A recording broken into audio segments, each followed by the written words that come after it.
perkembangan dan kemajuan pembangunan sesebuah negara menunjukkan bahwa ekonomi mereka sangat pesat membangun dan menjelaskan bahwa mereka memang kuat dari segi perkembangan ekonomi, guys. Razli Studio.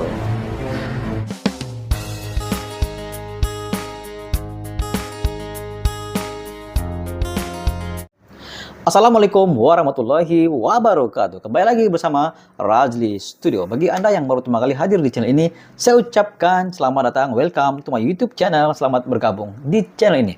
Bagi Anda yang belum subscribe ini channel, saya ucapkan terima kasih. Salam persahabatan, salam perdamaian, salam Nusantara kepada yang hadir di channel ini. Sebagai informasi, Razli Studio berasal daripada Sabah, Malaysia dan lebih kepada konten video reaction, guys. Dan pada hari ini Razli Studio tertarik dengan satu video yang berjudul Arsitek Indonesia Bikin Takjub Dunia. Wow. Proses pembuatan jalan tol terpanjang di atas laut Nusantara. Wow, atas laut, guys. Dan sebelum itu, video ini saya dapat daripada channel Update Pro. Seperti biasa, jangan lupa berikan sokongan dan dukungan ke channel Update Pro dengan memberikan subscribe, like, share, dan juga komen-komen yang membina, guys. Tanpa basa-basi, guys, ayo kita sama-sama simak video ini dengan kiraan 3, 2, 1, go!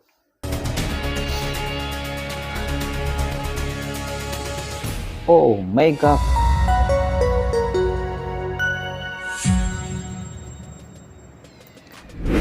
Jalan tol adalah salah satu fasilitas publik yang dibangun untuk memudahkan akses masyarakat ke berbagai tempat. Ya, betul. Meski berbayar, fasilitas yang satu ini selalu berhasil menjadi pilihan pengguna jalan karena dapat memotong waktu tempuh sekaligus bisa terhindar dari kemacetan jalan raya. Ya, ini benar. Nah, ngomong-ngomong soal jalan tol, di Indonesia ada sebuah jalan tol baru yang melintasi lautan loh, guys. Tol dengan pemandangan super beautiful ini dibangun dengan teknologi super canggih yang membuatnya nggak kalah dengan mega proyek luar negeri, utamanya di beberapa negara maju. Lalu kira-kira gimana ya caranya membangun jalanan seperti ini di atas laut? Padahal ini di Indonesia loh.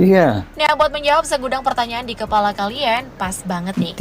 Kali ini Mimin bakal jelasin soal proses pembuatan jalan tol terpanjang di atas laut Nusantara. Ayo. Mulai dari di mana letaknya, siapa kontraktornya, bagaimana tahap awalnya, bagaimana tahap akhirnya, berapa lama pengerjaannya, hingga berapa anggaran yang dihabiskan. Oke.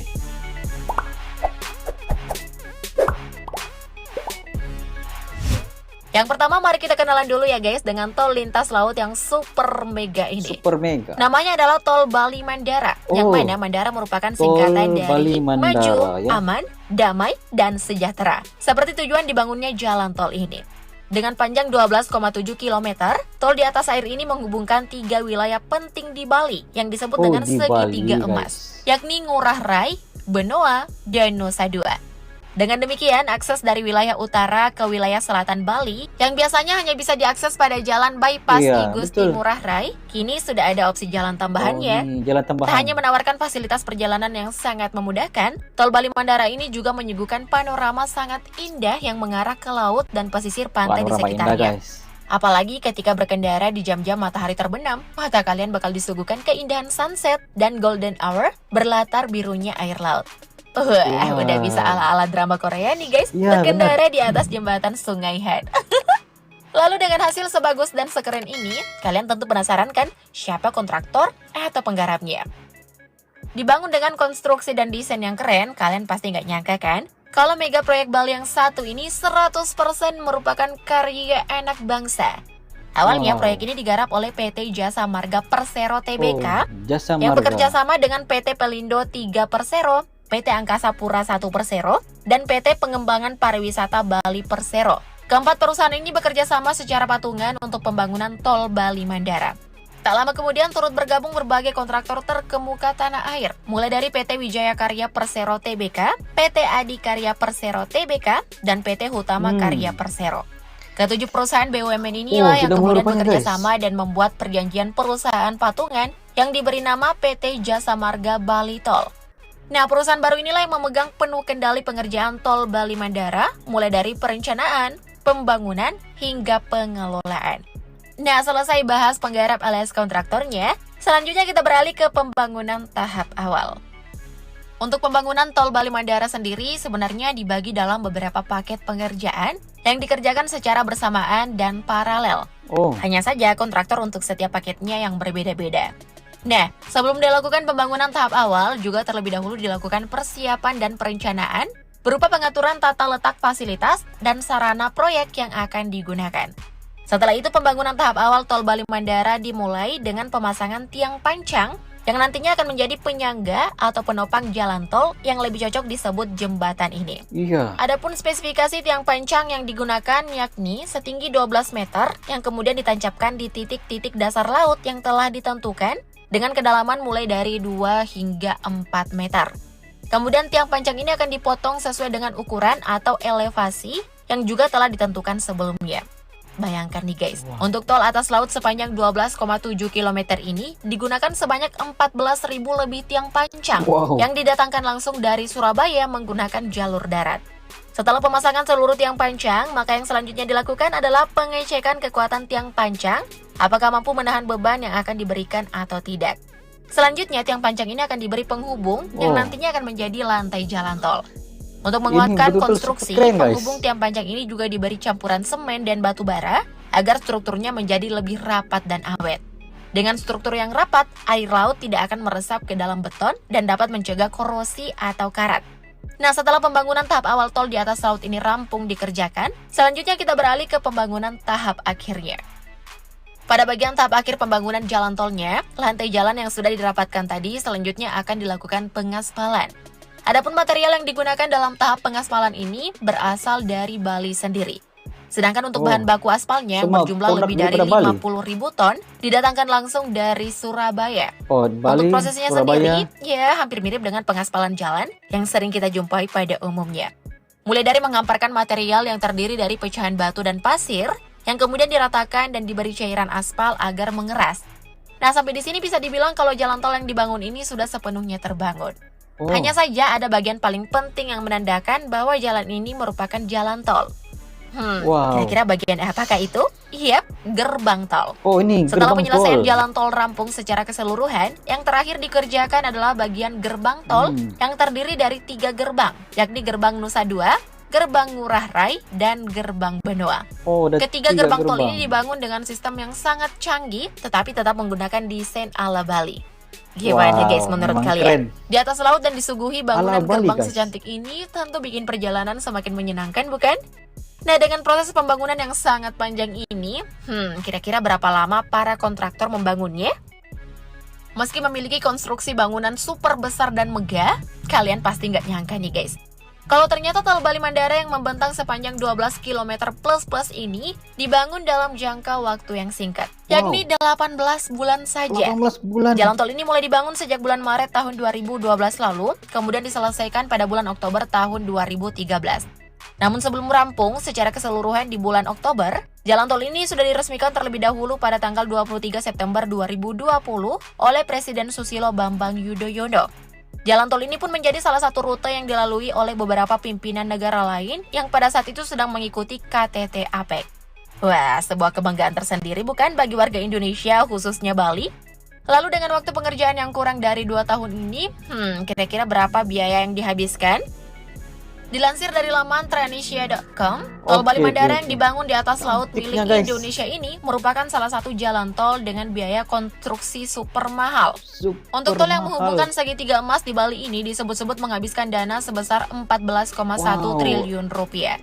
Kerennya, dana pembangunan jalan tol yang satu ini murni bersumber dari dana dalam negeri dan tidak berasal dari hasil pinjaman luar negeri. Tol yang satu ini diketahui mendapatkan suntikan dana dari hasil patungan konsorsium BUMN yang mana 2,4 triliun rupiahnya merupakan biaya investasi yang menggunakan dana internal perusahaan. Luar biasa guys. Kemudian untuk dana lainnya bersumber dari pembiayaan dalam negeri dengan komposisi 30% dana perusahaan dan 70% dari pinjaman sindikasi perbankan dalam negeri.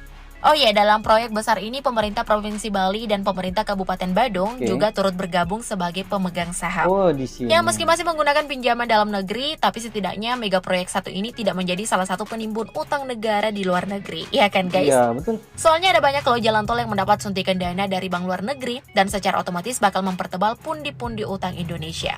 Nah, sampai di sini kalian pada tergugah tidak dengan pembangunan jalan tol satu ini? Pasti nggak cuma satisfying kan? Tapi juga bangga Indonesia punya jalan tol atas laut sekeren ini. Luar Iya kan? biasa guys. Semoga Atas bisa menjadi laut. salah satu penopang perekonomian Indonesia, tepatnya di Bali ya. Cukup sampai di sini dan thank you update lovers. Wow. Demikianlah video daripada channel Update Pro guys. Wow. Hari ini saya sangat teruja guys melihat video ini. Karena video ini menurut saya merupakan satu video yang super keren guys. Kenapa super keren? Karena teknologi yang digunakan untuk membina jembatan di atas laut guys. Dan yang paling lagi seru apabila proyek ini bukan arsiteknya daripada luar negeri guys. Semuanya daripada anak bangsa Indonesia. Itu yang menjadi satu pertanyaan bahwa warga ataupun arsitek daripada anak bangsa Indonesia memang mempunyai kemahiran yang luar biasa guys. Karena apa? Jembatan atas laut ini dengan 12,7 km dan dikatakan bahwa pembinaannya jembatan ini mengambil ataupun memerlukan 14.000 tiang pancang. Wow, 1.000 tiang pancang guys. Sekiranya Anda melalui tol ini, Anda akan melihat panorama yang sangat indah guys.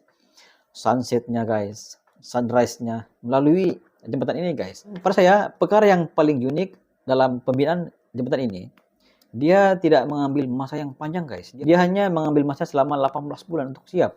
Wow, seolah-olah proyek ini proyek kilat guys. Sebab dia dibina pada 2012, 2013 dia punya pembinaan siap guys. Namun diresmikan pada tahun 2020 oleh Bambang Susilo. Jembatan ini merupakan mempunyai peruntukan budget yang cukup lumayan besar guys, yaitu 14,1 triliun. Yang menarik dalam fakta budget ini, fakta jumlah modal yang digunakan untuk membina jembatan ini bukan hutang luar negara guys, tapi hasil dalam negeri.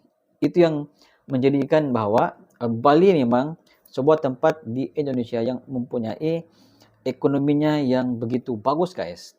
Sebab Bali merupakan tempat wisata terbaik di dunia guys. Itu yang menjadikan dia punya ekosistem ekonomi memang sangat laju putarannya guys. Itu yang menjadikan Bali, apapun yang dia buat di Bali untuk kemajuan dan juga mempertingkatkan kualitas wisata di Bali, tidak masalahnya guys. Karena di Bali sumber pendapatannya memang lumayan besarnya guys. Bukan saja daripada Asia, satu dunia guys ingin datang ke Bali untuk melihat semua tempat ataupun wisata yang ada di Bali guys.